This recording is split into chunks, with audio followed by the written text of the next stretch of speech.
Welcome to I Feel Fat Today. I'm your host, Kelly Taylor. Thank you for joining.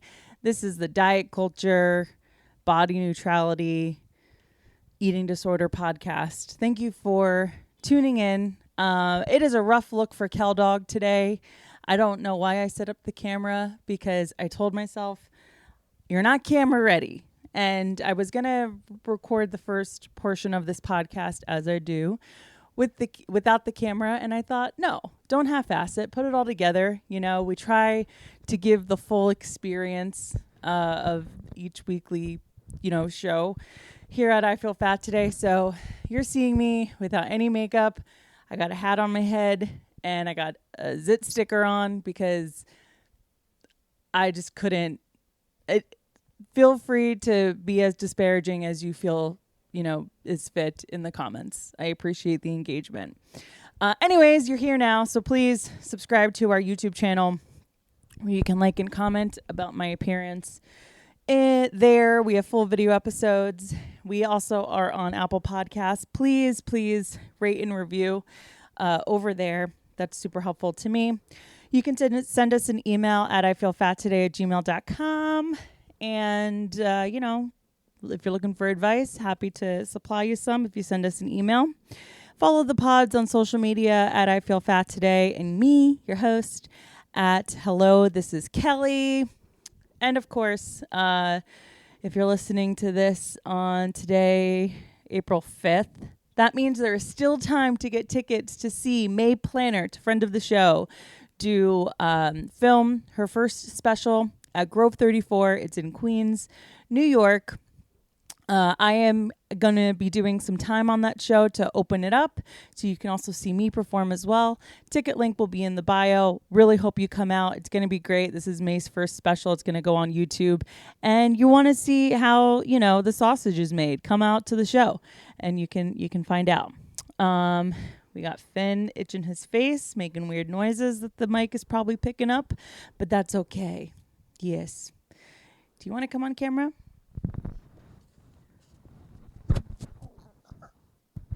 So dramatic. Are you camera shy? I'm only doing this because I want to take away from my hideous face right now. Do you have something to say? No? Okay. You're released. You're not getting paid for that. You'll get paid in exposure and greenies. Okay. So not much to touch on before I get into the episode with our guest, but there is one thing about last week's episode that I wanted to touch on very quickly because I feel like I didn't do a good job of it. I actually had forgotten to bring up this point on last week's episode where I do a deep dive on Oprah's weight loss medication special over on ABC. So, you can find out my thoughts on that episode last week, episode 45, Oprah's Apology Tour, where we do a deep dive on a recent special that she had put out. I watched it on Hulu. It's out through the ABC network, where she basically talks about how great Ozempic is. And she states a pretty convincing case, but you could tell it was extremely one-sided. But in that special, they highlighted a young girl. Her name is Maggie, I believe, and they highlight her story. Maggie is now 16 years old. She's undergone weight loss surgery and is on a weight loss medication called Victoza. Well, it's a diabetes medication, but it's good for weight loss. So that's who was sort of featured in the Oprah special.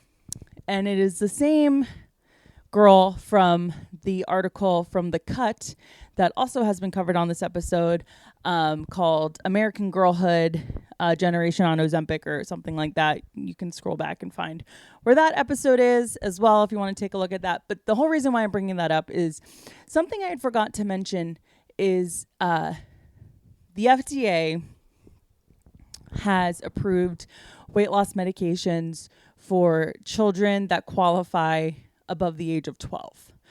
And the reason why that is something that should be discussed is there are many, I can't think of the right word. There are many, not plausible, there are many good reasons that a girl that is in like Maggie's situation where she was like 11 years old and almost 300 pounds, I think, you could state a pretty convincing case that this is somebody that needs some, weight loss management intervention, right? Whether it be surgeries or medications. So FDA approving weight loss medications for kids as young as 12 is a good thing in that specific case. But I think what needs to be brought up in conversation is what are the implications of that for children all over the place that aren't 11 years old and almost 300 pounds? What if they feel 300 pounds? Okay. And what if they have fat phobic parents that only want the best for their kids and think that them being anywhere from, 10 to 15 pounds overweight, it means that they're like, obese and going to have a horrible life of obesity, right? So, because I picture myself in a situation where, I was young, let's call it 12. I can't pinpoint the exact age, but let's, you have plenty of 12-year-olds that are walking into Weight Watchers meetings now, right? Well, Weight Watchers is now pivoting to not just be a dieting company where you can sit around and talk about how difficult dieting is in group therapy.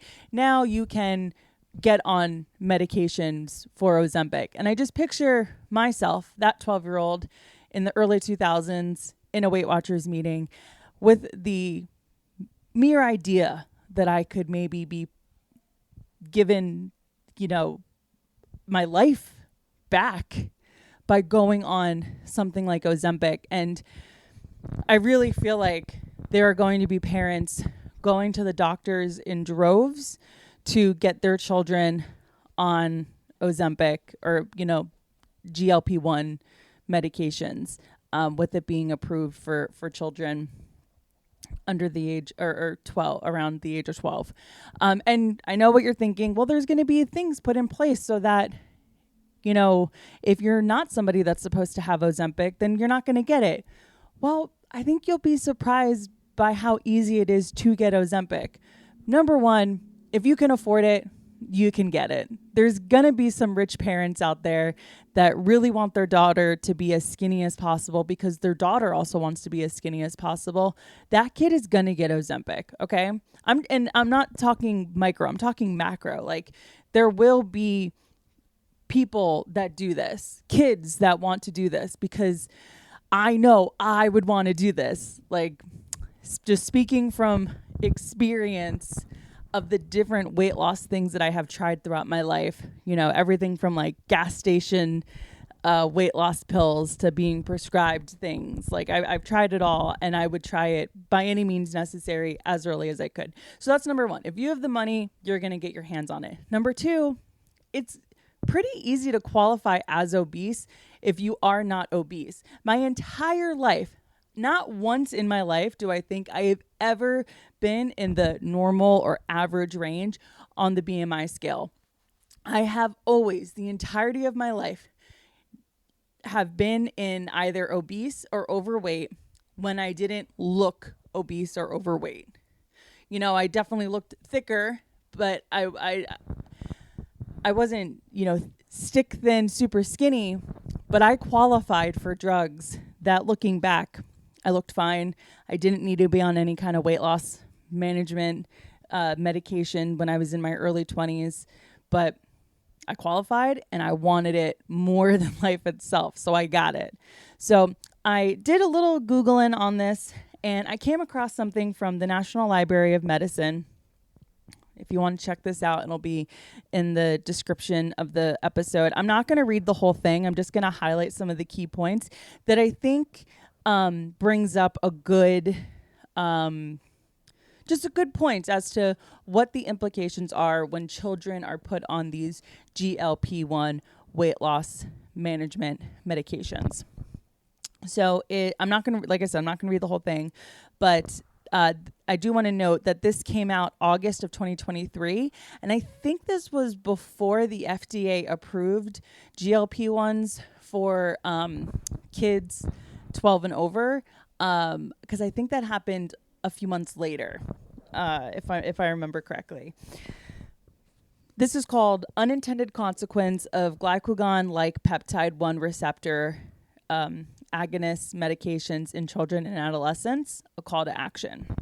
The purpose of this perspective is to highlight potential unintended and adverse consequences of the increasing use of glycagon-like peptide 1 receptor agonists, can't get that word right, in children and adolescents. So it's very short. I actually could read the whole thing, but I'm not going to bore us with this. But there is one section that bullet points basically the possible unintended consequences of supervised or unsupervised use of GLP-1 receptors in children and adolescents. So the first thing that they mention is competitive sports, wrestling, martial arts, gymnastics, ballet. Community sports like wrestling or gymnastics where body weight is a competitive factor are known to engage in unhealthy behaviors to accelerate weight loss.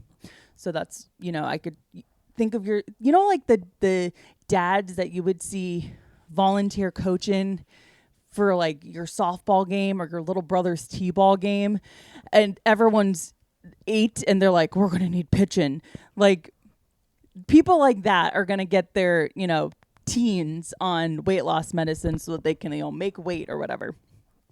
Next point, unsupervised use for unwarranted self-perception of obesity or overweight, particularly among female adolescents. So this is saying inaccurate perception of being overweight in healthy weight adolescents results in unnecessary weight control behaviors, so body dysmorphia. In children and young adults, supplements sold for weight loss, muscle building, and energy were associated with almost 3 times the risk for severe medical outcomes compared with vitamins. So kids are going to be hurting their bodies because they perceive themselves to be overweight when they're not, because they have, they're dysmorphic about their body. Next point, excessive or insufficient medical Finn, your growls are getting or your growling is throwing me off. I'm on a roll. Excessive or insufficient medical prescription in populations where high prevalence of obesity and poor fitness. Pediatricians have little or no formal training in effective ways to deal with obesity, overweight, poor physical fitness in their patients. Short-term effectiveness, convenience of drug prescriptions may be a well-intended but lead to untested effects for when used for long duration during critical periods of growth and development. So this is saying that it could potentially be over prescribed to populations that have a high rate of obesity and lack of ability to have proper fitness. So I think what they're referring to here is areas of like food deserts. Well, all they have is fast food. So is a solution to the obesity epidemic in food deserts where they only have fast food and unhealthy foods to eat, GLP-1s, weight loss medications? Like, it's bringing up a very valid point that yes, there might be families that are severely overweight, but do they have the ability to access affordable, healthy foods? So those are the different points that this article, I guess, brings up. It's, I think a full academic paper, so someone smarter than me can go into here and, dice this up and digest this. I'm not going to do that, but I think it brought up this helped articulate what I was feeling about the idea that, if I'm 13, 14 years old, I feel terrible about myself. I tell my mom I'm going to kill myself if I'm not, in a smaller body. I think she's going to do what she has to do to make me be happy in a body that I feel more comfortable in. There could be parents that get their kids on GLP-1s because it's I know you want this, and you have a bias in thinking that, yeah, you will have a happier life if you're skinnier. Things will get easier for you. It will be easier to date. You will have a more fun time just living your life because it's easier to shop because you'll be thin. So there could be a whole class of parents that really think that they're doing the right thing for their kids, not knowing that they could be exasperating other aspects of their health that are detrimental, like being dysmorphic. Okay, we're gonna move on. We're gonna bring on my guest this week, who talks a little bit about being a fat kid, and sort of the turning point for them and how they lost a bunch of weight and then was faced with a very scary health diagnosis at a young age, which kind of reshaped and reformed a lot of his outlook on fitness and nutrition. We really get into it. It's a great episode. Please welcome my guest this week, comedian Anthony Greco. Everybody gets along really well when there's no guests. That's when Okay. everyone gets along best. Now Petra's on her Then own there, way. then there's peace. Yes. I've brought a disturbance to the force, huh? No, you're fine. You're so fine. I really appreciate you coming over and coming on. How you Of doing? course, yeah. I'm good. Good. Okay, yes. So we were messaging on Instagram, and it sounds like you have a tale of being a, quote, former fat kid. Yeah, I wasn't like the fat kid in school, but I was definitely like a chunkster growing Okay. up. Where did you grow up? Long Island. Oh, okay, Yeah. fine. Very cool. I'm from New Jersey, so Okay, I really enjoy yeah. your elk. Yeah, so, and like Italian background. My mom's Irish, but my dad's Italian. Yeah. Okay, Irish Italian, of course. Try the Classic Long Island fucking. Yeah, totally. So the food was very hearty, mom cooked. Yeah. Yeah. But mom made like Italian food. Yeah, kind yeah. of, so yeah. Totally. Okay. Yeah, so did you play sports growing up? What was the deal with that? Yeah, so I actually, the reason like I started dieting, like I would have, my mom would just like bake cookies every night. And Yeah, she like showed her love through food. Yeah. And it was just, I ate really well, but I would have like an entire pie of pizza. Right. And I would just have like, I remember one day I had like an entire thing of like cinnamon buns for breakfast. And it was like 3,000 calories. And I'm like, damn. Yeah. Like 3,000 calories for breakfast. How old were you when you were having these decadent breakfasts? Like 12, dude. 12 years old. I mean, that's prime Yeah. like age when you are having sticky buns for breakfast. Yeah. And then I loved basketball and I just like couldn't do the running portion. Oh, okay. And I had really bad asthma. So I lost like 30 or 40 pounds Okay. like my wow. sophomore year of high school. Yeah. You were going into sophomore year where you dropped like 40 pounds. Yeah. Like I tried out for the basketball team like my sophomore year and I just couldn't do the running. And then I was like, I Yeah. need to like do something if I'm Right. going to make it next year. Yeah. So my dad's very big into working out. So I started working out with him and then I joined the track team. I was a sprinter. Oh, that'll help. And yeah, I just lost like, Yeah. Do you have siblings? I have a younger brother and a younger sister. Yeah. Oh, okay. So you're the oldest. Mm-hmm. And did they ever struggle with their weight, or were they like a kid in sports that? I don't think my brother's kind of, I think he would say he struggled with his weight a little bit. And then my sister, she just lost like a ton of weight. Oh, I don't think okay. she was So happy where this she was is at. a Yeah. Family of people that diet. Not like a fat family, but Right. definitely on like the chunkier side at Right. one point in their life where, yeah. So did your mom diet a lot growing up? No, not really. She I mean, she would always kind of like, she doesn't really eat. I don't, yeah. Yeah, she's she's a mom that cooks but doesn't eat. Yeah. Totally. Or she'll just pick on the food while she's cooking, I Yeah, guess. and Yeah. not actually sit down and have a meal. I get that totally. Okay. And so when it came to like you being 12, because 12 is still pretty young. 12, 13, that is young to like decide to lose weight. Well, I wasn't like 13 when I decided. I was like more like 15. It was like a sophomore in high school. Oh, right. Yeah. Sophomore in high school. Yeah. I got my ages mixed up because puberty also happens Yeah. in there. Do you I mean, think- I hit puberty like really young. Really? I hit it in like 7th grade. Yeah. I started shaving my sideburns in like 7th grade. Yeah. What is in the food in Long Island? But I was like 5'9", 5'10" at like that's 13, terrifying. 180 pounds. No, that's terrifying. That is the I had this scariest. voice in 7th grade. That is the scariest 7th grader ever. Truly. God. That's so funny. So did you do sports your whole life? Pretty much, yeah. Yeah. Okay. So when you were in high school and you decided you were going to lose this weight, like, what were the food choices like? And like, was your mom willing to like make healthier meals, or like, what was the deal with that? To be honest, I was running so much and like working out so much that okay, it wasn't really like food based. Like I'd still eat like one of those like yodel things every day, or like a Twinkie. I was selling Twinkies every day from like the school cafeteria. Yeah, like when you were a kid, it didn't really matter. You just kind of had to increase your activity in order to offset what you were eating and lose weight. I mean, that makes sense. That sounds like a teenage boy's trajectory, honestly.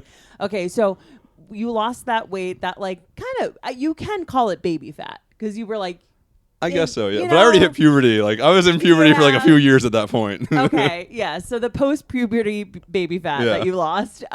Did you gain the weight back ever in your life of? So I had cancer. Okay, brag. Yeah, I've had cancer is great for your physique. Yeah, no, yeah. Just so I started chemo, and I had to stop drinking. Like, this is like 4 years ago, and I lost like 15 pounds just from not drinking. From not drinking, I mean, that checks out, dude. Chemo made me like shredded, dude. Like, yeah, I bet. Fucked up. I bet. So 4 years ago, you were diagnosed with cancer. So they actually found it when I was 15. The tumor, not related to like the working out stuff, but so they were monitoring me, and then I had a surgery. I had brain cancer. Okay. So I had a brain surgery my senior year of high school, my freshman year of college, and then I had my third one like right after I graduated. Wow. So as someone who's like works out all the time and is like very like, I don't want to say I'm all my looks, but I'm very you focus, like you value it, like you focus on it. It's something that you work towards. That's I'm probably more vain than I should be. Okay, yeah. But I work hard for it. Totally. So yeah, that's totally fine. But very valid. You can't like work out for a certain amount of time after surgery and stuff. And yeah, totally. Some of the meds are like super hard on you. Yeah, I would imagine. I mean, it's cancer. So brain cancer of all. And like the first few like I remember after my first surgery, I'm still in the hospital. Yes. And this was like, I think I had surgeries are always on a Thursday. This is probably like a Friday night, maybe Saturday. Maybe it was Saturday. And I was eating a salad, and my doctor walks in, and he's like, "What the fuck are you doing, Anthony?" And I'm like, "What? I don't want to get fat, dude. Like, I can't move." He's like, "What was he expecting you to eat? Like a sandwich?" I don't know, but he was like, "You need fucking calories. Like, shut the fuck up. Like, you just had a major traumatic event. Like, you need calories." Okay, yeah. That's interesting how, and I mean, that is like kind of body dysmorphic of you in a way, because actually it is very body dysmorphic, because here you are in it where you need to be focusing on like resting and repairing and rejuvenating, because not only are you dealing with cancer, it's the post surgery of cancer. 8-hour brain surgery. Oh my God. Yeah, and I'm eating a salad. You deserve a fucking sandwich. Like, get this man a hoagie. But after my third one, so they put me on steroids for 2 weeks. Those are rough. Those kill. And I remember after my third surgery, it was like probably, so you're on them for a week, like the full dose, and then you got to wean off them. Right. And I was weaning off them, and I woke up and there was a bad snowstorm. And I had a monster fucking, like, I woke up and I was like, "Mom, we need to go to the hospital. Like, something's wrong. Like, my head is that bad." Yeah. And so it was a snow, like blizzard, so we couldn't go. Yeah. My mom calls like the surgeon's PA, and she's like, "What do we do?" And so she was like, "Oh, you just have to up the steroids again." So after that, man, like, I completely lost my six pack. Like, I just I was eating ice cream every day because like I was up at night, like wanting to rip my stomach out. Like, it hurt more than like my head. Yeah.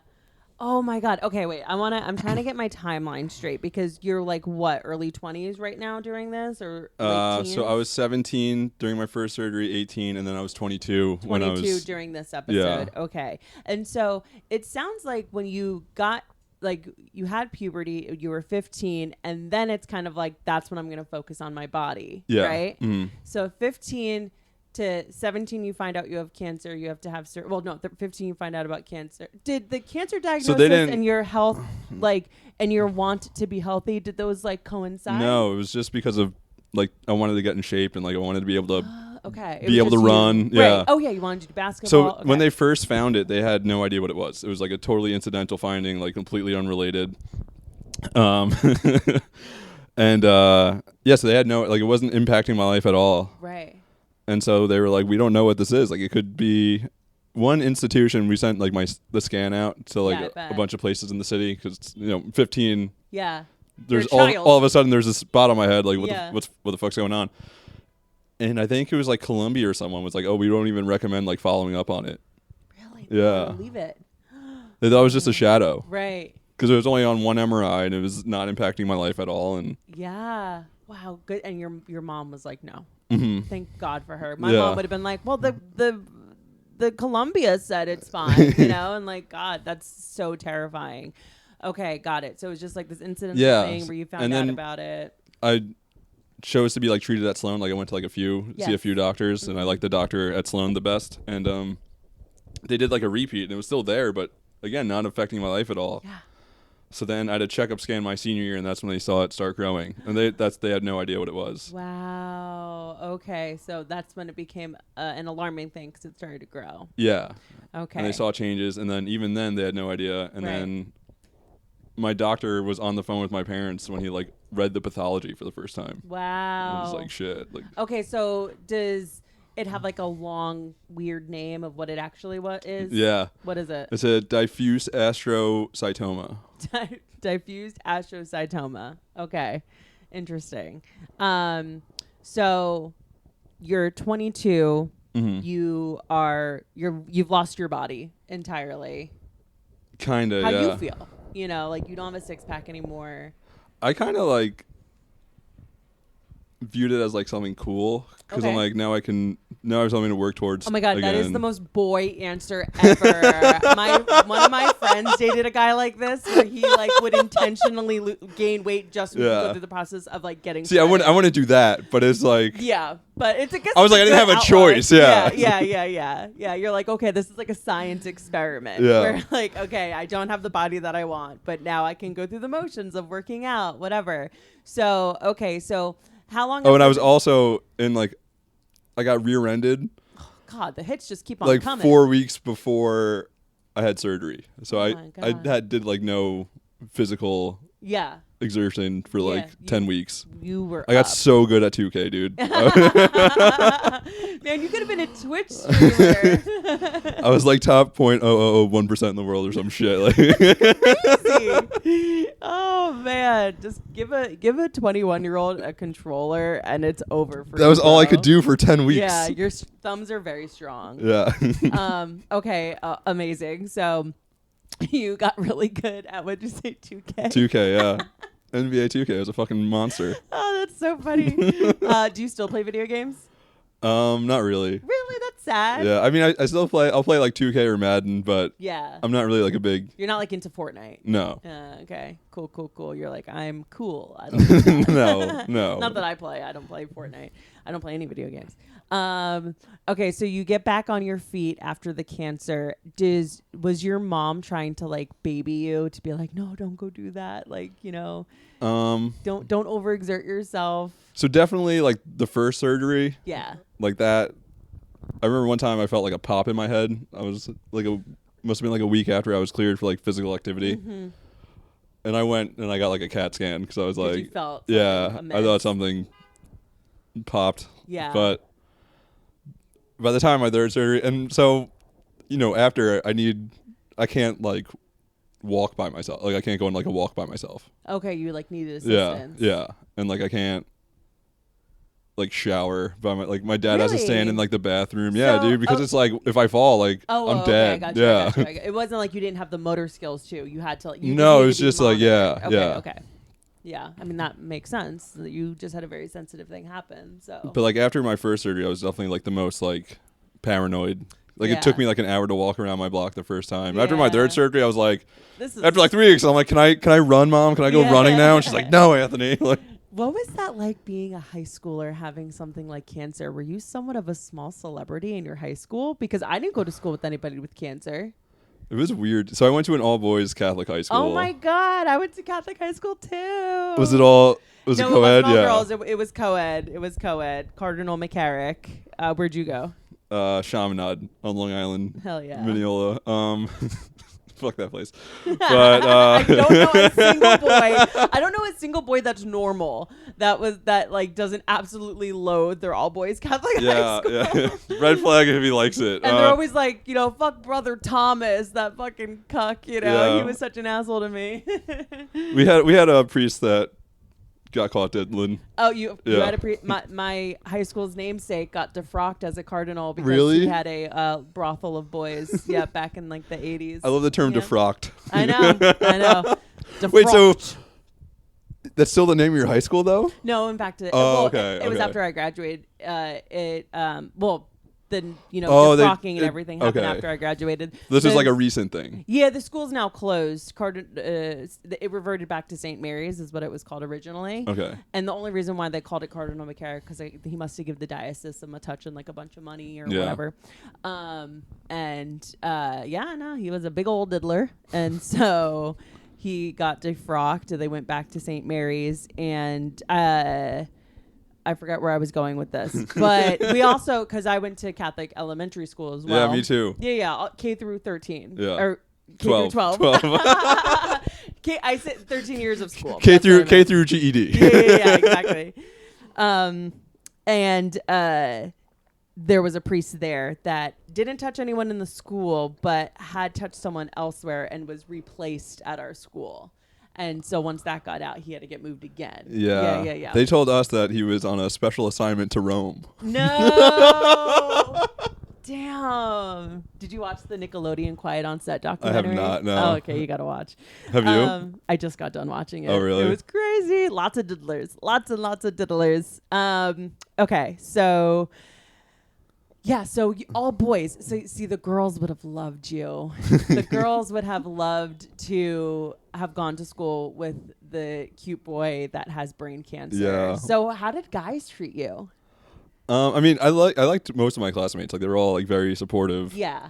Even like the teachers, everyone kind of like rallied around me. But Lots of prayers. yeah, it was also like I had surgery November 3rd. And, Catholic school, we get off the day after Halloween. So I went to like a big Halloween party.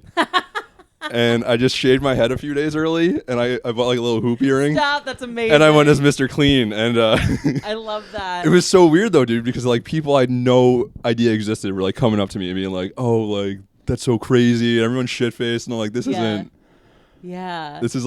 it kind of feels too much like my own funeral. Oh, that is crazy. First off, shout out to All Saints Day. Best day of the year. I remember being Goated. I remember being in school when it was like talked about like they might not give us All Saints Day, and I was ready to fucking riot. I'm like, you mean I have to go to school after Halloween? Like I was not having it. What about Jesus, dude? I like, know. It's All Saints Day. Okay, yeah, so like it felt like attending your own funeral. How did the all boys school, how did you like have friends that were girls?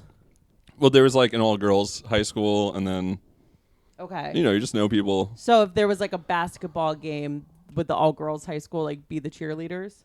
No, we didn't have cheerleaders. Yeah. Okay. Way too Catholic for Yeah. that. I think they were just all way too much into boys. Right.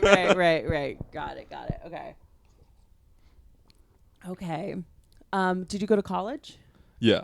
I also went to a Catholic college. Where'd you go? So, long story. I went to Fordham my freshman year, Okay. and then I had surgery, had my second surgery, like halfway through. So I didn't go back the second semester. I just did like a few classes at Hofstra. Okay. Because it was like by my house and I could drive there. And then I was going to go back to Fordham, but it was like just kind of a lot of like PTSD and stuff. And like taking the subway to see doctors all the time was just like, I was like, yeah, I wanted to like go outside of the city a little bit. So I ended up going to Fairfield. Okay, cool. And then I went abroad my junior year. So I was like 4 places in like 5 different semesters. You Yeah. were living life. Where'd you go abroad? Florence. Oh, that's awesome. Yeah. Did you love it? I loved it. Yeah. Was it just like party central? Oh, to be a 20-something in Florence. I was going out like 5 nights a week. Yeah, dude. Yeah. I never did a full semester abroad or a summer abroad, but all my friends that did always talked about how you just partied the whole time. And I had done this one class in college where we got to go to London for spring break, but you got credits towards college. It was a college class. It was like whatever. I partied so much because I was 19. Yeah. So I was there and I was legal, baby. Yeah. And it was amazing. God, we got so fucked up. Ugh, so fun. So was the doctor like, I guess when you're young, like pre-21, the conversations around alcohol and cancer, is the doctors having that with you? They're asking how much I'm drinking. Yeah. Yeah. But And you're answering in front of your parents? no. Yeah. My doctor. He was cool. He got it. I'm still like pretty good friends with my doctor, and he would always like kick my parents out, and like we'd have like a talk.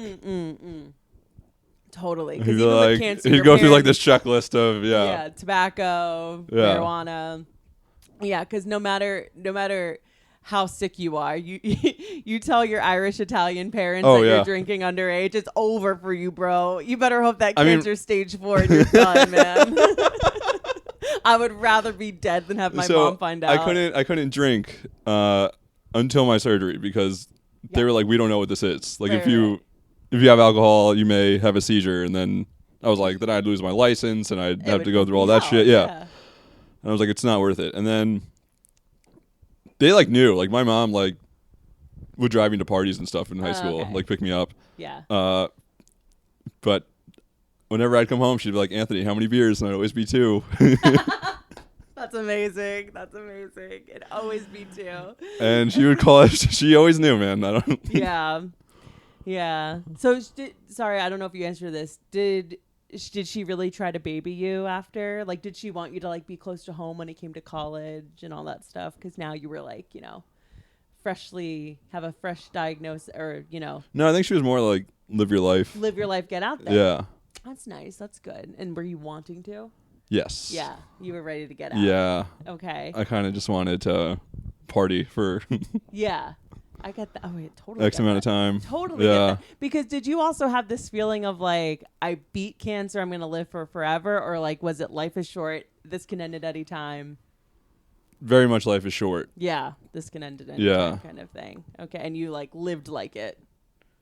Yeah. Nice. Because I was 17 when it happened. Like that's like the only way that is like, I've kind of known how to live. Yeah. Yeah. You become an adult very quickly because there's always this thing of like, we're all so busy. We're all living our life. We have a million distractions until you get sick. Yeah. And then the only thing that matters is that you're sick and you need to get healthy. So like getting that lesson at a young age, that's not even a lesson that I've had to learn at my age. People don't really learn it as young. No, people I feel like I kind of learned it a little too young. Like I'm glad I learned it. Yeah. But like. Now you're like. Yeah. So with that cancer diagnosis, were you ever tempted to do anything like human the steroids or anything like that, growth hormones? No. Just because like even touch it. Well, cancer cells are just rapidly dividing cells, and that just all that does is just speed up the minute. Yeah. Do you think you would have been tempted if the cancer hadn't happened and you had this like want to have this nice physique? Sorry, is he? That's okay. He's just really into you. I'm sorry. What was the question? The question is, do you think you would have gotten dabbled into steroids if you hadn't gotten? Maybe. Yeah. Like definitely like creatine. Like I've thought about creatine before, and if I don't have to worry about my liver or anything, I feel like Do you like is like the most you'll go supplement wise like protein powder? I don't even use whey. You don't even use whey. I just make my own. How do you make your own? I just use PB2 and one of those carnations. Okay. Yeah. Okay, yeah. That's and like Fairlife milk, and that's That's kind of like is that kind of like all you really need? Yeah. Like all whey is just I mean none of it's FDA approved, so my doctor was like don't do it. Yeah, cuz they don't know. Yeah. I remember that stuff will give you cancer. Yeah, I already have that. I don't need any more of it. Yeah. But I remember I was taking like one protein powder, and it was like I did a lot of research, and this was like very highly rated, and then I find out it's like made with like cows that are pumped with like bovine growth hormone, which is just HGH for cows, and it's like all right, if they're getting steroids, then I'm 100%. Yeah. I mean, it's in the food that we eat. Yeah. So are you very particular about the food that you eat? Like, do you only buy like free range grass fed? I No. mean, that is like an Yeah. impossible. I can't afford as that, I was bro. saying it, I was like, this boy does not have the budget. This man does not have the budget. Okay, well, presumptive, all right? First of all. I but- definitely don't have the budget, so I get it. Okay. Yes. So you are correct. right. So, but like you do maintain a diet, as in like you watch what you eat in terms of candy and sugar, that kind of thing. Yeah. Well, Okay. more just out of vanity than Right. It's not anything really else, like yeah. I need to keep adding fuel to my body. It's more of like I like this physique. I don't want to gain weight. Like, Yeah. This is how I want to be. Okay, that's fair enough. So like what's a typical day like for you, like eating wise? I say that I do have like a pretty not strict diet, but for breakfast I'll have a couple of pieces of toast, one with peanut butter and then one with Nutella.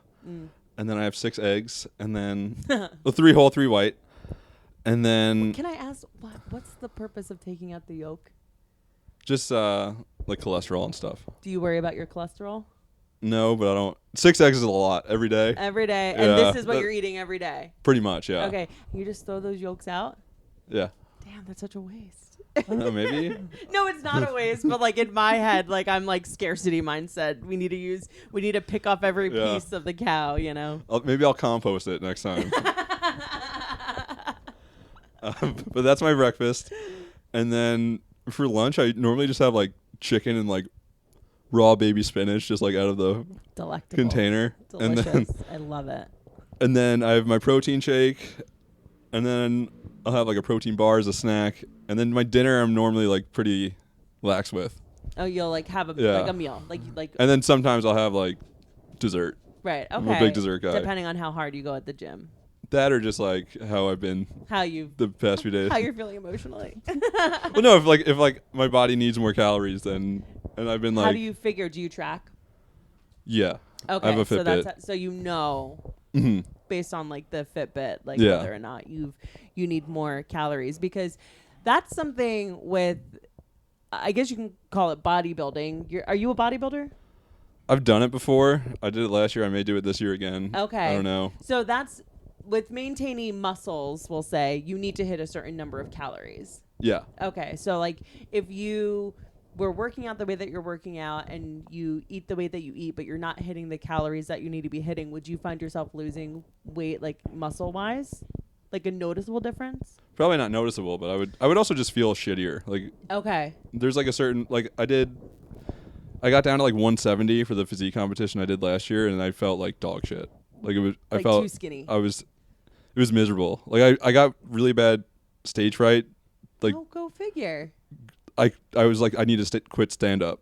Really? Yeah, like I it mean, was- I I was that- understand that. Yeah. I was that like anxious about it, and Yeah. it's just my brain's like I'm starving myself. Like my brain's eating yeah, itself. So it's totally. like it was hard, but I'm like 180 right now. I feel like if I got down to like 175, maybe I could look right. almost as good, but feel But feel like- satiated and yeah. Totally. So like I will like have Oreos and dip them in Nutella. Like I'll do that. Yeah, but crazy boy, partying. I also don't drink anymore. I So was gonna that's say, do you like drink yeah. now? Because like that's a lot of calories. No, I stopped. When did you stop drinking? So I like really cut back when I started chemo. I started chemo April of 2020. God. Which is actually like a good thing because Yeah, like I couldn't go out. So I know, but you had to go to the hospitals. I would go like once a week to Long Island and get blood work done and stuff. But Okay, but like were you like tripping over dead bodies or like? no. And Yeah. it was at Sloan. So it was like So it was cancer. It cancer wasn't, like, specific. you know, Yeah, it wasn't people coming COVID, in no. with COVID. Right. Okay. Um, So chemo is what made you cut down on drinking, and now you really don't drink. Yeah. Or you don't drink at all.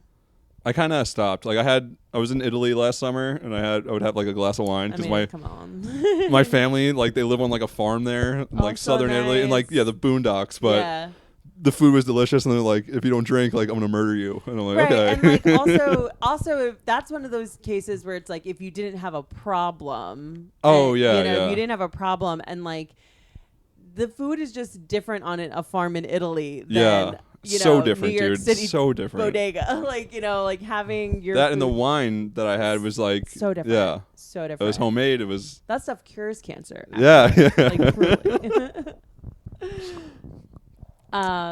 Okay, yeah. So you don't really drink now. So what inspired you wanting to go into a bodybuilding competition?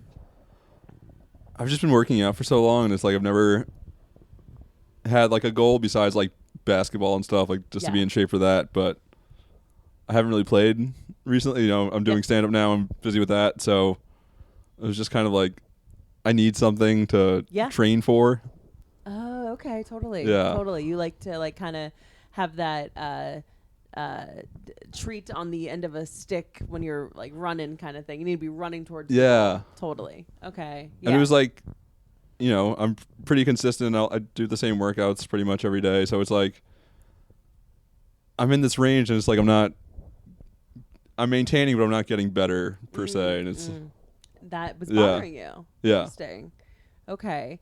What were the other individuals like in the competition? Was there like a lot of different age ranges, or was it a big competition? It was like probably like 40, 50 people total. Okay. Like guys, I don't know the women's. Most people were in like their late 20s, early 30s, but there were some like teenagers, some guys in like their 60s. Yeah. They were all cooler than I wanted them to be. I wanted them to suck and like get material from it. And you'd but be I like was the like, coolest one. Totally. But they were all like super nice. Like I didn't have a coach. Like I didn't no idea what the fuck I was doing. Yeah. They were all like super helpful about it. I'm like, damn, dude. Like, yeah, because my next question was going to be, did you meet anybody really weird? And they all sound lovely. I mean, they do post like compilations of themselves working out with like Joe Rogan and Jordan Peterson over it. But that's like the biggest complaint I have, and if that's what you're doing, then but the inverse of that for what we do is we post shitty stand-up clips and shitty clips from our podcast. Like I almost would prefer a video with Jordan Peterson voicing. Yeah, we all do like the most cringy things. Yeah. So yeah, were they like enticed or excited by the fact that you do stand up? Were they like, oh, that's cool, or did you not mention it? I brought it up, but I was also like, my brain was not working. Right. Damn, you really were affected by. And you said it's just a 5-pound difference. 10, but I was also. The day before, I like starved myself. Right. Yeah. I think I had Chipotle, and then I had like 5 cups of coffee, and that was it. That was it. Yeah. What was the binge like after? Oh my god. Competition. Take me through that. Did we hit a Chili's? TGI Fridays. No, so it was the competition was in Stanford. Okay. So we went to Colony Pizza. That? Is it like good pizza? Yeah, it's like bar pizza. Oh, I love bar pizza. But it's so good. And we went there, and then I think my brother got me like rainbow cookies. Nice. Yeah, that's awesome. And I ate like a whole log. Yeah, I was just. There's this pizza place in northern New Jersey. It's called Fortune Bros or something. And it's like, it must be owned by like bodybuilders. And they take the concept of a cheat day so seriously. I'll send you the Instagram. It's like, they eat all this healthy food throughout the week. And then Sunday comes and it's like they have a dessert pizza with like rainbow cookies on one quarter of it and Nutella and chocolate and cannoli dip on the other quarter of it. And so it's like bodybuilders, man, when they are free, when the shackles have been unleashed, they're able to go insane. How many calories do you think you took down that day? Probably like 5. Really? Yeah. Damn. Light Easy. work, no reaction. maybe 6. I don't know. Yeah. I have no idea. Yeah, you just went for it. Yeah. Did you feel horrible after, or were you like? Oh, I was Nirvana? so dehydrated. Yeah, I bet. I was Oh so. my god, that's the and worst part. I had a fucking spray tan. Oh my god. Oh, the spray tan. Yeah. You were leaving orange streaks everywhere. Everywhere, dude. Your mom's like, "Don't sit on the white couch." I just ruined all my family's cars. Mm-hmm.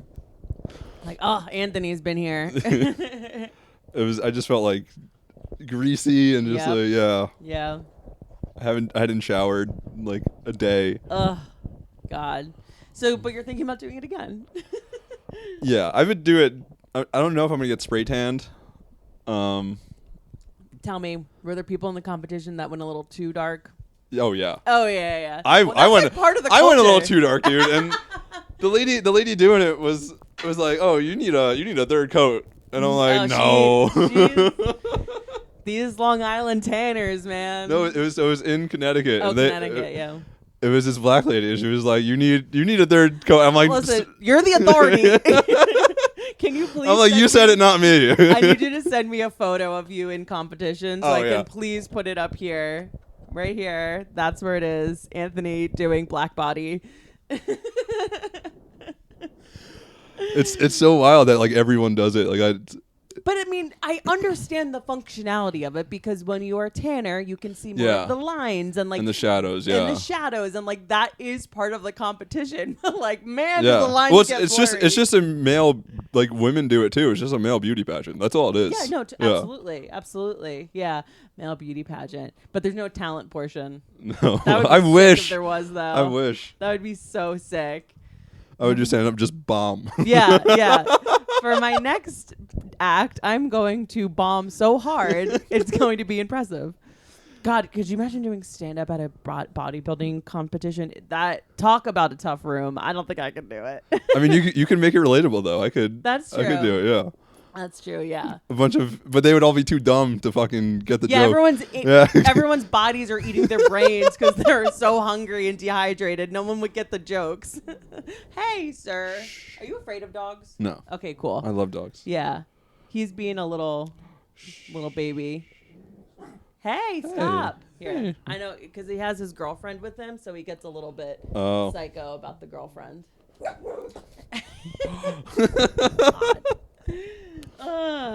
Gosh. Yeah, Petra's a house guest, and so she doesn't know her place. Finny runs shit here. But he really likes you. I've never seen him attach himself to a guest as much. Was Finny on top of you when you did Joe's podcast? I don't remember. I don't think so. Maybe I was out on a walk with him. That might have been. We got to watch it again. Yeah, totally. Check it out. Buff Boys or Locker Room Talk, whatever it is on it. I have no idea. Buff Boys, yeah. Buff Boys. Okay. Way to plug your man's podcast. Well, I wasn't sure which one you did, whatever. Okay, yeah. So, okay. Let me think what else. So, what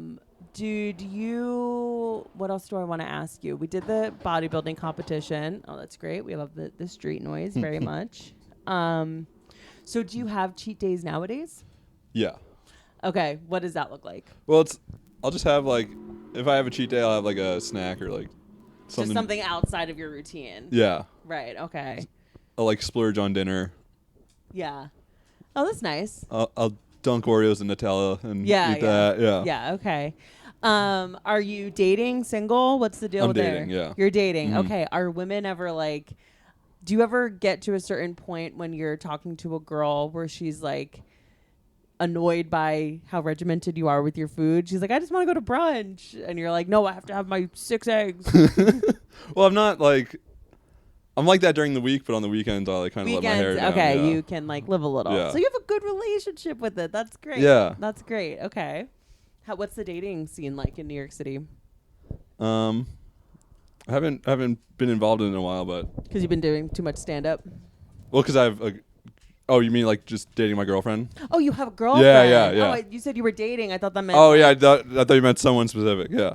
Oh no. Okay, so you have a girlfriend. Yeah. Oh, okay. Never mind then. I thought when you said you were dating, it was I'm out in the scene dating. No. I feel it was hard though because I can't drink. I physically can't. Yeah. And it's yeah. And dating is Yeah. I mean, let's go to a bar, Mm-hmm. whatever. Does your girlfriend drink? No. Really? Yeah. But she smokes a lot of weed too. So that's, Okay. yeah. You smoke weed? Oh yeah, I smoke a lot. Oh, okay. Yeah. I'm very good with the munchies though. I will. Yeah. Okay, do you think it's okay, if you smoke a lot and you have the munchies? What if I have a bunch of fruit in the house and I just go ham on some oranges? That's still all sugar though. Yeah. You subscribe to the fruit has sugar. We can't. Well, I'll have a banana, but that's just for potassium, so I don't cramp. How bad is the sugar in fruit though? Like I can't. I'm sorry. It's not. No, it's not bad, but it's just like I'd rather have chocolate than an apple. You know, and if I'm gonna splurge like calorically. I guess. But if apple, like if an orange is like your chocolate, then like that's. But also, if you could fit it into like your day. Okay. Like I have Nutella every morning. Like that's right. That's true. I fit it into my day. Like because I have literally like 0 calories for lunch. I have chicken, like 6 ounces of chicken, and then just like raw baby spinach like out of the fucking box, dude. You literally eat that every day. Do you ever get like I would start to gag if that's what I had to eat for like the 5th day in a row. Well, like I will. You'll switch it out for broccoli, which is fine. I like Uber Eats something. Like I'm a big like 2-for-1 guy on Uber Eats because then it's like you know I'm saving money, totally. right? Yeah. So one delivery. Yeah. I'll have like today I had like a cheesesteak for lunch that I got last night, and then I had Dos Toros for dinner. Okay. But I won't have like a snack. So you won't have a snack later. No. Okay, all right, that makes sense. I'm just trying I've been a bad boy today. For shame. Do you actually feel bad if you overeat? Like emotionally? Not really. You are able to move past it. Yeah. Like if it's been like I've been kind of shitty with it lately in my diet, and I do feel like I'm right. You know, body dysmorphia. Yeah. So that part, yeah, but like yeah. Physically I feel fine. Okay. Which is cool because there's been times where you know, like when I'm too skinny or something, I just feel you feel emaciated, like so bad. And when does something like feeling too skinny come up? Is it like life got busy and I just wasn't able to work out the way that I was, or is that when you're getting ready for competition? Like, when does that feeling of body dysmorphia, I'm too skinny, come in? Well, it's just like if I'm like too lean, like if I feel like I'm not eating enough calories, then I'm like, okay, I'm not getting enough, you know, energy in. Right. And do you feel like a little bit emotionally spent or emotional, I'll say, if like you haven't been able to work out as much as you'd like? Yeah, that's like a major thing. Yeah. So you work out every day? Like 5 to 6 days a week. 5 to 6 days a week. And if you, for some reason, let's say, go 4 days without exercising, is that like, that would never happen, or? So I do force myself to take like a week off. Okay. Every like 3 to 4 months. Once a quarter. I like it. Yeah, quarterly break. Just so that like, you know, I haven't been injured really. Knock on wood. Yeah. Knock on wood. I feel you. But I feel like that's kind of helped. Like, yeah. Whenever like my elbows start to feel kind of achy and like my wrists. Totally. I'll take off for a week then, but it's like. Yeah. That makes sense. You know, I think when you talk about the conversation around body dysmorphia, you almost never hear it in the context of a man having it, ever. I feel like I'm like laid everywhere because I just stare at myself in the mirror and be like, this isn't good enough. Like, yeah. I'm just kind of like looking for flaws. Yeah, totally. And do you think that was happening your whole life, or is that something that happened more in your adulthood? Well, definitely more recently, just because it's like I'm thinking of competing, so it's how do I? Because I haven't signed up for it yet, and it's in April, so I'm like, do I? What would be the motivation to want to sign up if it is that emotionally taxing?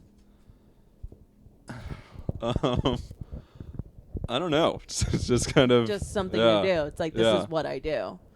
And it's like if I could be. And you want to win. Yeah. Well, I didn't really care about it last year. I was like stoned on stage, like. Hell yeah! And I'm like, I have stage fright. It's like, no, you're high. Yeah. So they're like, there's 5 of us on stage, and they would call you, like call your number, and then you go switch with the guy. So you'd raise your hand to see who you were switching with, and then you switch them. And so I was doing that. They called my number. I'm switching, and then they call 2 more numbers, and a guy puts his hand up, and I go to high five him. And I'm like, wait, I'm not supposed to be doing this. And like it's all like posing, like majority of it, and I did do no posing. I had no idea what. Yeah. I was like trying to learn it there, like guys were trying to help me, but real fish out of water. That's intimidating. That's but I didn't really care. I just kind of did it to like experience it and like I mean, that's awesome. Get material from it. And now it's like no one really tries new things in their 20s, you know? Yeah. Oh, I started stand up when I was like 27. Yeah, I was 25, so yeah. I guess we do start new things. But that was also post-COVID, like for me. Yeah, that's true. That's true. Post-COVID. Well, I mean, COVID was a whole nother thing for you. You were living a very different life during COVID. Like the side effects, because they have to list everything that happens to a person when they're on the medication. For cancer? For any drug. Okay. So like if you look at like this, the list of side effects for Tylenol, it's like 4 pages long. Right. Like the totally, tiniest little print. Yeah, and I didn't know that. So they're handing me a pamphlet. I'm like, I need a magnifying glass to read the side effects. And I'm like, I'm supposed to start this during COVID? Like these are the same exact side effects as COVID. Yeah, totally. It ended up like working out for the best because, you couldn't go out. And I'm not the type of guy to just like sit at home and drink a 12-pack on Zoom. Totally. And I couldn't do that anymore. So I was like, all right, I'm just going to. Totally. That's when I really turned into like a pothead. Just like smoking a bunch of weed. So, I mean, hey, weed and cancer. That's like peanut butter and jelly, man. It was vice for vice. But totally. I mean, and like there is like, I don't know, some hokey research out there that says that weed is good for cancer. So yeah, I mean, it's definitely the worst it is like cancer neutral. Cancer neutral. I think it really does help with the side effects though. Like I remember my grandmother was like 80 and had cancer, and she wasn't eating. She was having a hard time sleeping, but she was getting through. She's like a tough Irish broad, she was getting through. And my mom was like, I don't know, what if we just gave Grandma Betty a little pop brownie, And so made sure it was very low dose, whatever. And she's like, oh, Mom, I brought over some dessert. She had the pot brownie, and she's like, Kathy, I had the best sleep last night, and I woke up and I ate a full plate of breakfast. And my mom was like, it's a miracle. That's great, Mom. So I do think it definitely has like some properties of. Oh, yeah. And it helps because I do get like nausea from like my chemo and stuff sometimes. Yeah. Do you have any follow-up from like follow-up doctors and stuff? Like, do you have to go to the doctor more than the average person because of that? I get a scan every 4 months. A scan every 4 months? Yeah. Wow. Because it's kind of complicated, but the tumor doesn't light up with like contrast. Mm-hmm. So all they see is like this gray patch of cells on the MRI. Okay. And they can't tell the difference between scar tissue and tumor tissue. Okay. So I started the chemo because they think it's back. I'm telling myself that it's not back and it's just scar tissue acting abnormally because that's happened before with me, which is fun. Okay. So it showed up on a scan. So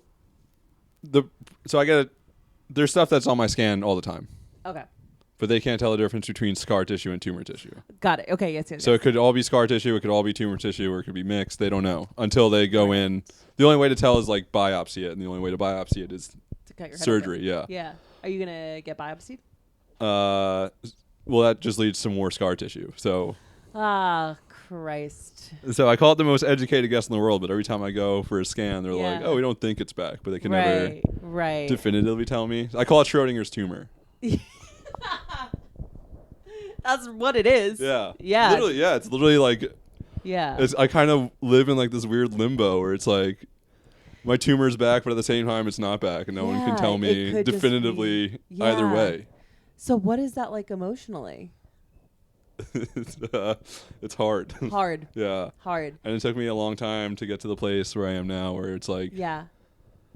I think I'm finally like. I say weaponizing it. I don't mean like weaponizing it, but I think I'm finally turning into like something positive. Right.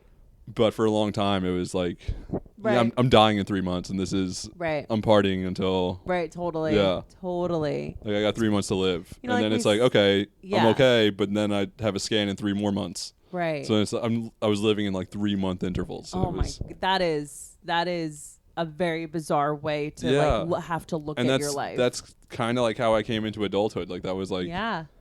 Trepidation. I was a senior in high school. I was writing my term paper when I found out I needed to meet with the surgeon. Wow. I know it's such a tricky thing because obviously you don't want to go into surgery unnecessarily, but you definitely want to see what it is, but then it causes more scar tissue. So, it's just like in the year of our Lord 2024, like we don't have a scan that can There's nothing. properly identify I had a fucking hour and 45 MRI last week, and I'm just in the machine and like this.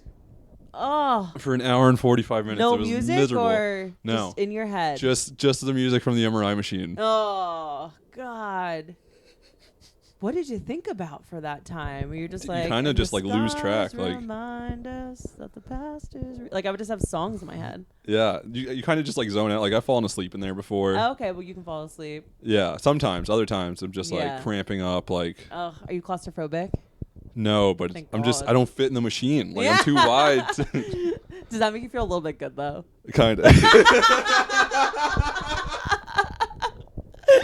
That's amazing. Low key, I'm like, damn, my biceps are big today. Hell yeah. No, I totally feel that. You're just like, when something like is, should be a thing that's like bad or impending, you're just like, okay. I totally get that. Well, I also like do material about cancer, so that's like... Of course. I mean, you write what you know. Yeah. So I've always had like a good sense of humor about it. Yeah, of course. You have to. Yeah. You absolutely have to. Wow, what an interesting way to be. I've never thought of having to look at my life in 3-month intervals, and just this feeling of, after you were 22, having it be, I guess, in remission, but then having to go back for these scans. And so how long ago did you get the most recent scan? Last week, and it was stable. So yeah. We're good. Stable. Yeah. Okay. Which just means like the spot hasn't grown. So yeah. Since I've been on the medication, they don't know. Again, it could just be scar tissue that stopped changing. They have no idea. But and is one of the side effects of the medication that you're on to gain weight? Not really. I don't think. It's just like there's a side effect. Everything's a side effect. Right, like hair loss, hair gain, weight loss, weight gain. Like. Yeah. Have you been on a medication? Oh yeah, we talked about this. You've been on steroids, that fuck with your body, and yeah, because that can be really tough. That can be very, very difficult for anybody going through any sort of health thing. Where like now you're on a different medication. People with mental health problems deal with this a lot. Where like they try to switch around their medications and they find something that helps them mentally, but they've gained a bunch of weight. And that's really difficult because it's like, well, my, schizophrenia has gone away, but I've gained 50 pounds. That happens all the time with medication. Yeah, it's like I was depressed, and then I got on my antidepressants, and now I'm happy, but I'm also 40 pounds heavier. Yeah, but now I feel... So now I'm depressed. Yeah, exactly. Now I'm depressed about the way that I look. Absolutely. And that's why here on this podcast, we like to try to educate people and remind you that like just because you might be a person that's fat, it doesn't necessarily mean you're unhealthy. You just could be on a medication that's like fucking with you or whatever. There's a whole bunch of reasons why people gain weight and lose weight, like cancer. Yeah. Wow. Okay. So how we feeling a week out from the last scan? Like it's just like, okay, until the next one. Yeah, it's kind of just like back to normal, and then like 2 weeks before, 1 week before, like the anxiety will start amping up a little bit, and then the night before is always kind of reflective, I would say, like just trying to process everything, and then then this scan, and then I get the results the same day, which is awesome. Like right after, which I'm really lucky because I know it takes people like a long time. Yeah. And I couldn't fucking imagine waiting. Now, but yeah, I was good, and then I'm like, okay. But it's also kind of weird because there is like this moment of like, I was getting hyped for like my, gearing up. Yeah. And then all of a sudden it's like, oh no, you don't have to do that. And it's like, well, it's mindfuck, total mindfuck. Well, it's just fucking like adrenaline, and it's like, I'm addicted to adrenaline, dude. Like Totally. It really does throw you like that, where it's like, all right, I'm preparing. This is going to be the thing that I'm going to have to do, and I'm going to get through it, and then all of a sudden. Yeah. That's why I started comedy, because I was like, I need something to do. Like I was really bored. I mean, talk about the highs and lows of adrenaline. Yeah. Comedy, getting on stage, that'll do it to you. Absolutely. But it's like doing the chemo was like my decision. Like I had doctors telling me I'm just crazy to even think about doing it, and then my team at Sloan was like, no, you probably should do it. And I was like, I felt like I was like choosing how I was going to die. Right. Because it's like, well, I could not go on this now and hope for something even better, or I could not go on this now and I'm fucked. Right. Wow. And like that is just you're so young to have to be making that decision, because ultimately it is your decision no matter what your parents are saying. And it was like, I almost kind of wish the doctor was like, oh, you just have to go on this. Yeah, like, this is like what you do. Like, this is like, make this less my choice. Even like my third surgery was like my choice. Like Wow. Yeah, I was very just like emotionally like taxing. Yeah. Like, I was a fucking wreck. I don't understand though why the doctors, and it was just based on their educated guesses, to like be like, no surgery, no chemo, and you were the one to of the options you want to proceed the way that you did. So I got a lot of second opinions. Like I've sent like my scans to Hopkins, like LA, like everywhere, like Boston. I'm kind of a unique case just because like you don't really find a teenager who's really healthy. Yeah. Like you don't find a tumor incidentally. Like that doesn't happen. Yeah. So there's no protocol for me. Right. So they're kind of just like making it up. Yeah, there's nothing that they can go off of. So like after my, like I've never had like traditional chemo radiation. But after my second surgery, I was 18. They said it was low grade, but it recurred within a year already. What is it? And then how do we treat them? Like I was 18. Yeah. Am I treated as an adult, which is chemo and radiation? Or am I treated as a kid, which is just resection and then, push it farther, like kick the can down the road? And I was like, my doctor was like, oh, we don't know what to do. I'm going to present it at a tri-state tumor board. There's going to be 40 doctors there. I'll get a better idea then. I was like, okay. And then he came back and he was like, it was a dead even split. Like your cancer is such a prima donna. Like I need to be sat before a board. Like he was like, yeah, 20 of them said radiate and do chemo, and then 20 of them said don't do any treatment. So he's like, what do you want? What do you want to do? And I'm like, well, like this wasn't helpful at all. all. Like, you guys have been studying this longer than I've been alive. Like, what am I? That is like. That's like on Who Wants to Be a Millionaire, when it's like they do the 50-50 to like exclude two of the answers, and it's like between the two that the person thought it was going to be. Yeah. Oh God, that is hell. And so are you happy with your decision with what you went through? Yeah, I kind of done, I feel like everything right, but that also kind of scares me. Going off of instinct. Yeah. Alone. Yeah. So you have a good instinct. Maybe I just got lucky. I don't know. No. I don't believe that. But it was like, like you could always you can never undo radiation. Right. But you could always do radiation. So that was kind of like, we were like erring on the side of caution there. And then the split decision was like, all right, dude, like, what the fuck do you want me to do? And then I was like, okay, like, you could always undo it. Like I'm monitored very closely, like almost as closely as you could be. So, and then it was 4 years until my third surgery. And then, but even that was mainly just scar tissue. Right. So going in, it was like surgery and chemo and radiation or nothing. Yep. And just wait until a drug like I'm on now comes. So your drug is like new? For brain tumors, yeah. Wow. That is lucky. Yeah. So it was, I think I've been on it like 4 years now. 4 years in April. And then I know my doctor had like a couple of patients a couple of years ahead of me. But it was made for leukemia. Okay. And then they saw it cross the blood-brain barrier pretty effectively, and I don't know how or why they did that, but so they started giving it to brain cancer patients. But like it's kind of scary because they don't know how long I could be on it. Yeah. Like how long like what happens when I come off. Right. All that. So, I mean, I've been good. Like, all my levels are good pretty much. Just kind of chronically dehydrated, but that's fine. Which I guess helps with the bodybuilding stuff. I mean, between the pot smoking and the medication, you are a shriveled up little boy. Oh, my God. I had an MRI once, and I took an edible. And it was like 100 milligram O-ring, and I took like a quarter of it. So I'm like, all right, 25, in 5 hours by the time I need to talk to my doctor, like I'll be through the scan. Right. I'll be good. I'll be chilling. But they were old. Yep, so they all coagulated. And all into that fucking, I was high. Quarter. I was high for like 10 hours that day. I was stoned off my ass. I was in the MRI machine and I was like, can you die from dry mouth? I was like, oh, that is hell. Yeah. That is hell. You can't get out. You're in there. no, and I was like, I can't even Google it. Like, so I'm just laying in there for like an hour, and I'm like, this would be the most embarrassing way to die, dude. Like, I'm gonna be the only person that dies of dry mouth.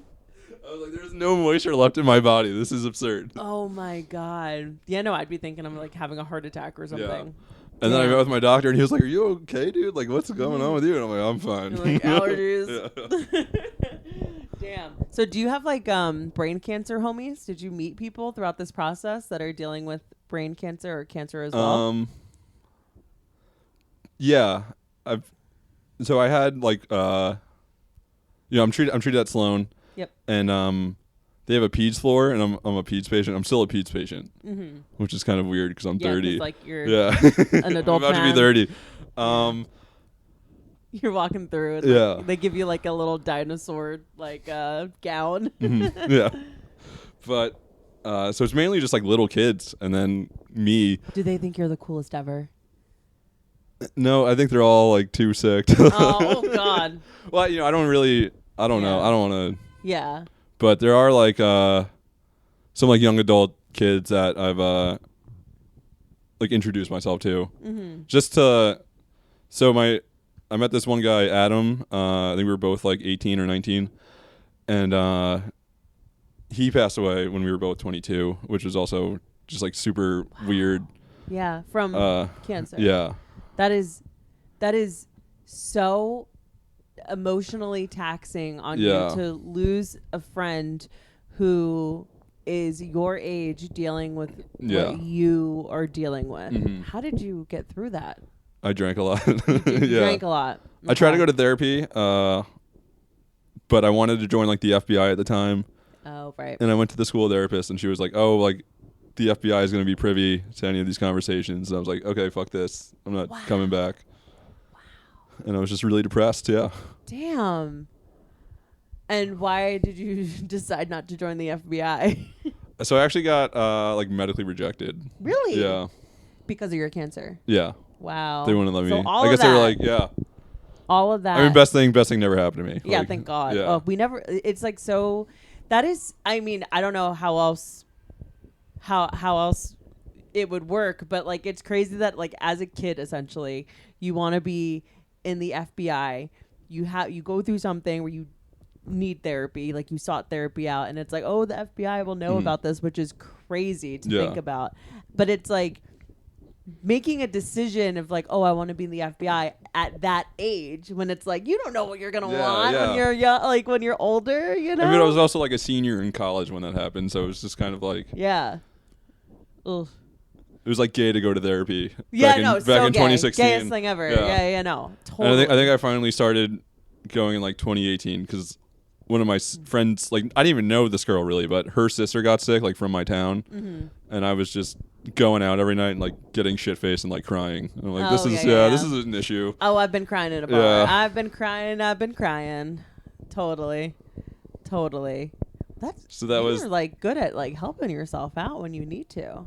What do you? I mean, you went to therapy. Men never go to therapy. You yourself. I like needed to do something. Yeah. I just like could not continue the way. Like I'm not crying in the club anymore. Yeah. I was like, this is a cry for help. Yeah. I'm literally crying for help. Yeah, literally crying for help.